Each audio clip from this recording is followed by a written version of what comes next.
আসসালামু আলাইকুম। আমি ডক্টর সামিহা হক। আমি হিলিং ডায়াগনস্টিক এবং কনসালটেশন সেন্টারে মেডিসিন স্পেশালিস্ট হিসেবে আছি। আর আসন্ন রমজান মাস উপলক্ষে আমি ডায়াবেটিক রোগী রোজা রাখতে পারবেন কি পারবেন না সেটা নিয়ে আমি কিছু বক্তব্য রাখবো। রমজান আমাদের জন্য খুবই গুরুত্বপূর্ণ। আমরা সারা বছর অপেক্ষা করে থাকি রমজান মাসের জন্য।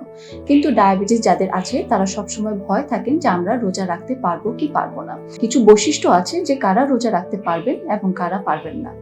রোজা রাখা অবস্থায় কারো যদি ব্লাড সুগার 16.7-এর উপরে উঠে যায়, অথবা ব্লাড সুগার 3.3-এর নিচে নেমে যায়, অথবা সেহরি করার 1 ঘন্টা পরে যদি ব্লাড সুগার 3.9-এর নিচে নেমে যায়, সেক্ষেত্রে রোজাটা আপনার ভেঙে ফেলতে হবে। এছাড়া অন্যান্য সবাই রোজা রাখতে পারবেন। আর রোজা রাখার আগে অবশ্যই আপনি ডাক্তারের শরণাপন্ন হবেন। আপনি যে ওষুধ পাচ্ছেন অথবা যে ইনসুলিন পাচ্ছেন সেগুলো মডিফিকেশন করা জরুরি হয়ে পড়ে।